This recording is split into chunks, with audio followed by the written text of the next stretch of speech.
Digital news has become a core part of how the news is now delivered. Social media has played a large part in this evolution. But does the younger generation care much for news content on social media? Media Monitoring Africa and UNICEF South Africa have released the findings of research into how 13 to 17-year-olds engage with news on these platforms. Unpacking the findings for us this afternoon is William Bird from Media Monitoring Africa. He joins us now via Zoom. Thank you very much for making the time to join us, William. So what does the research say about the consumption of news by young people between the ages of 13 and 17? Well, there are quite a number of things, in fact. So the first, of course, is that we need to dispel this idea that children aren't interested in news. They are, in fact, very interested in news, but there are a number of challenges with that. The first is to note the big shift away that's before for children to access media. And when we talked about media, we often intended to talk about news as well. Whereas now, of course, they tend to spend most of their time on social media, looking at YouTube, TikTok, and Instagram as their main platforms. And within that, then, they have a range of access to all sorts of other things, celebrities, influencers, and all sorts of others that then. And among that, you then have news competing for attention within that. So you've got children's attention being diverted into all sorts of directions, and that when children then do look for news, they tend to shy away from often hard news. They tend to then often confuse concepts of news. Some think that celebrity gossip is news, for example. So it really is a mixed set of findings, but really critical if we're to engage young people with our democracy.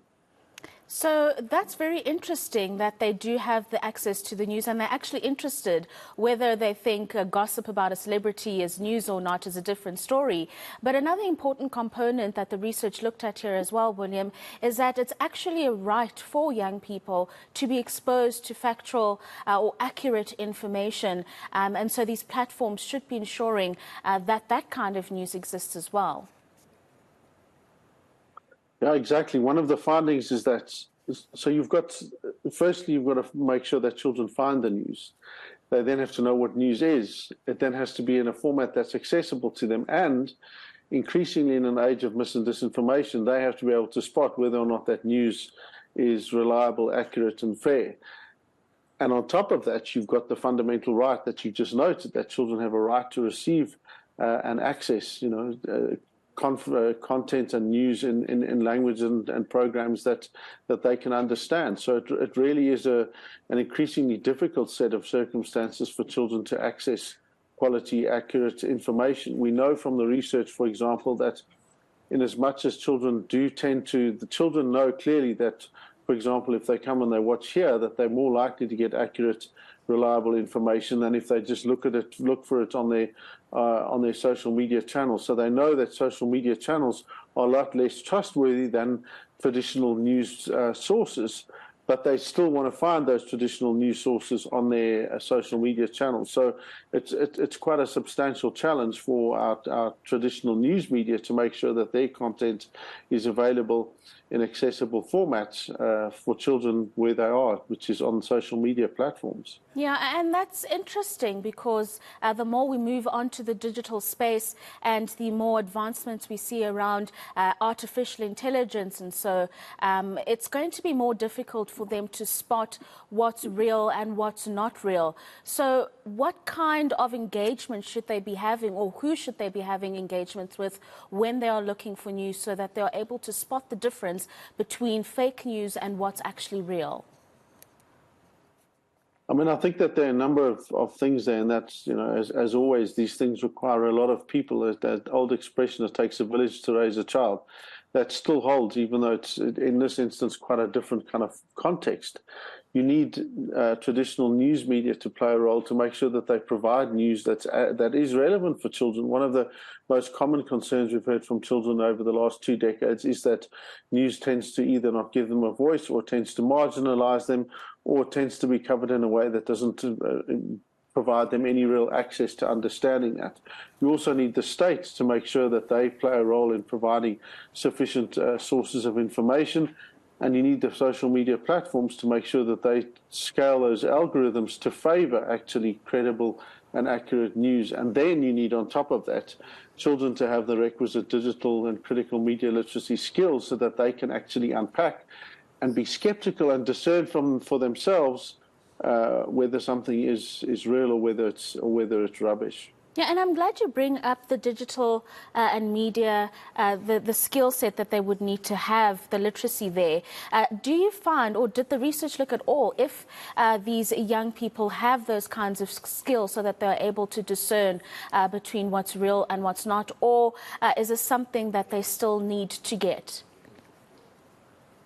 There's no doubt it's an essential life skill. You know, as we ramp up access to the internet, and we now, I think the latest figure I heard was one of the major mobile operators said that just over 53% of their handsets are now smart handsets, so you can assume that they have access to the internet and other things. And we need to make sure that we provide children with those skills.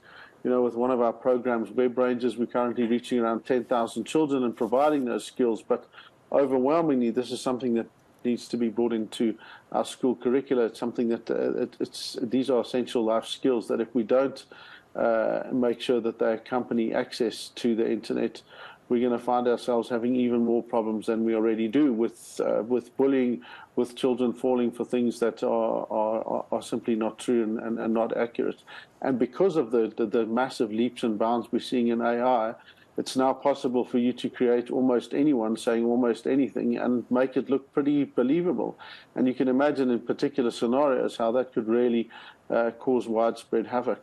And this is why, William, bridging the digital divide is going to be crucial as well, making sure that people have access to the various resources that expose them to these news platforms, just so that they're able to get those skills but also use them efficiently. The digital divide is something that we still struggle with in South Africa, and so it's going to be an important component for government and related stakeholders to focus on, isn't it?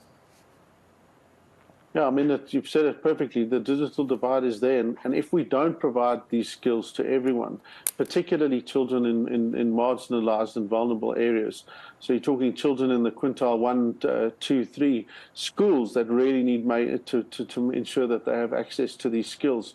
Because if you don't, what's going to happen is that they go on, they do what every child or person wants to do. You want to eat junk food. It's just like junk food tastes great. You want to eat it all the time. But of course, you have to know that there needs to be a balance. And it's the same thing with social media. You can't just go in and eat just junk, because otherwise, you know, put junk in, get junk out.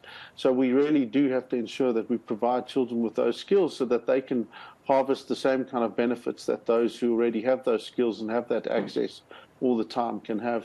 Thank you very much for those insights. William Bird from Media Monitoring Africa joining us this afternoon to speak to research around young people and their consumption of news on different social media platforms.